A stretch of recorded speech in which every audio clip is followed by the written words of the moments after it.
കേരളത്തിലെ health care സേവനമാണോ business ആണോ? നമ്മുടെ കേരളത്തിലെ മൾട്ടി സ്പെഷ്യാലിറ്റി ഹോസ്പിറ്റലുകൾക്ക് എന്താ സംഭവിക്കണമെന്ന് അറിയാമോ? എന്താ കേരളത്തിലെ മേജർ മൾട്ടി സ്പെഷ്യാലിറ്റി ഹോസ്പിറ്റൽസിൽ foreign private equity companies invest ചെയ്യുന്നുണ്ട്. ചില ഹോസ്പിറ്റൽസിൽ മേജർ ഷെയർസ് തന്നെ അവർ മേടിക്കുന്നുണ്ട്. അതായത് അമേരിക്കൻ കമ്പനികൾ കേരളത്തിലെ ഹോസ്പിറ്റൽസ് വാങ്ങുകയാണെന്നോ? കുറച്ചൊക്കെ അങ്ങനെ പറയാം. പക്ഷെ ഇതൊന്നും ഹോസ്പിറ്റൽസ് നടത്തുന്ന അമേരിക്കൻ കമ്പനീസ് അല്ല. KKR, black T P G ഇതുപോലത്തെ പ്രൈവറ്റ് ഇക്വിറ്റി ഇൻവെസ്റ്റ്മെന്റ് ഫേംസ് ആണ്. ഒരു എക്സാമ്പിൾ പറ. തീർച്ചയായും. ഞാൻ 2024 ഞാൻ നേരത്തെ പറഞ്ഞ പോലെ അമേരിക്കൻ പ്രൈവറ്റ് ഇക്വിറ്റി കമ്പനിയാണ് KKR കോഴിക്കോട് ആസ്ഥാനമായ ഒരു മേജർ മൾട്ടി സ്പെഷ്യാലിറ്റി ഹോസ്പിറ്റൽ ഏറ്റെടുത്തു. 70% കൺട്രോളിംഗ് സ്റ്റേക്കാണ് ഏറ്റെടുത്തത്.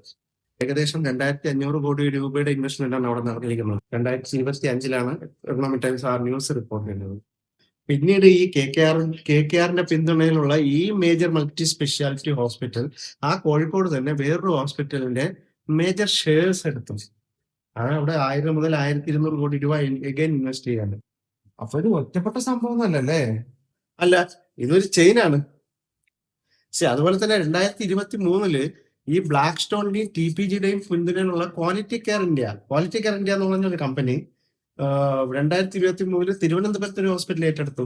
ഏകദേശം $400 മില്യൺ ആണ് അവിടെ ഇൻവെസ്റ്റ്മെന്റ് നടന്നിരിക്കുന്നത്. അതായത് കേരളത്തിലെ ഹെൽത്ത് കെയർ സെക്ടറിലേക്ക് വലിയ തോതിലുള്ള ഗ്ലോബൽ ഇൻവെസ്റ്റ്മെന്റ് വന്നുകൊണ്ടിരിക്കുകയാണ്. അപ്പൊ ഈ ഹോസ്പിറ്റൽസിന് പൈസ വരുന്നത് നല്ല കാര്യമല്ലേ? തീർച്ചയായും കൂടുതൽ ക്യാപിറ്റൽ വരും, തൊഴിലവസരങ്ങൾ വരും, ഒരുപാട് തൊഴിലവസരങ്ങൾ വരും. നല്ല ഇൻവെസ്റ്റ്മെന്റ് വരുമ്പോഴത്തേക്കും ഹോസ്പിറ്റൽസിൽ എന്താ പറയുക, ഹൈ ടെക്നോളജി ഉള്ള പുതിയ പുതിയ എക്യുപ്മെന്റ്സ് വരും. അതുപോലെ തന്നെ നമുക്ക് നല്ല വേൾഡ് ക്ലാസ് ട്രീറ്റ്മെന്റ് നമുക്ക് ഇവിടെ കിട്ടും. പിന്നെ എന്താണ് പ്രശ്നം? അല്ല, പ്രശ്നം അതൊന്നുമില്ല. കാരണം വെച്ചാല് പ്രൈവറ്റ് ഇക്വിറ്റി ഇൻവെസ്റ്റ്മെന്റ് കമ്പനികളുടെ പ്രധാന ലക്ഷ്യം എന്ന് പറഞ്ഞാൽ അവരുടെ ഇൻവെസ്റ്റ്മെന്റ് അതിൽ നിന്ന് റിട്ടേൺ എടുക്കുക എന്നുള്ളത് മാത്രമാണ്. ബിസിനസ് ഓപ്പർച്യൂണിറ്റി മാത്രമേ അവർ നോക്കൂ. അപ്പൊ നമ്മുടെ മുമ്പിൽ വരുന്ന ചോദ്യം ഇതാണ്: ഹെൽത്ത് കെയർ ഒരു സർവീസ് ആണോ അല്ല ഒരു ബിസിനസ് ഓപ്പർച്യൂണിറ്റി ആണോ? അപ്പൊ ഈ പേഷ്യൻസിന്റെ ട്രീറ്റ്മെന്റ് കോസ്റ്റ് കൂടുന്നുള്ള ആശങ്കയാണോ?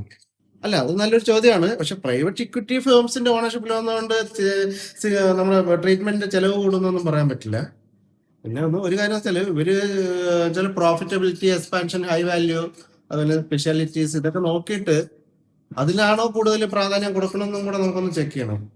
പിന്നെ പറഞ്ഞാൽ ഈ ഹെൽത്ത് കെയറിലെ പ്രൈവറ്റ് ഇക്വിറ്റി മോഡൽ എന്ന് പറയുന്നത് ഒന്ന് എക്സ്പാൻഡ് ചെയ്ത് ഒരു ലാഭത്തിൽ കൊണ്ടുവന്നിട്ട് പിന്നെ ഒരു എക്സിറ്റ് ചെയ്യുന്ന ഒരു പരിപാടിയുണ്ട്. അങ്ങനെ ആയിരിക്കും എന്ന് പറഞ്ഞാണ് പുതിയ റിപ്പോർട്ടുകൾ പറയുന്നത്. അങ്ങനെയാണ്. ഈ എക്സിറ്റ് എന്ന് വെച്ചാൽ എന്താണ്? അതായത് ഈ പ്രൈവറ്റ് ഇക്വിറ്റി ഫണ്ട് ഒന്നും സാധാരണമായിട്ട് അവർ എന്നേക്കുമായിട്ടൊന്നും വെക്കത്തില്ല. കാര്യം ഒരിടത്ത് ഇൻവെസ്റ്റ് ചെയ്ത് കഴിഞ്ഞാൽ അതിന് കുറച്ച് പ്രോഫിറ്റ് കിട്ടും, അത് എക്സ്പാൻഡ് ചെയ്യും.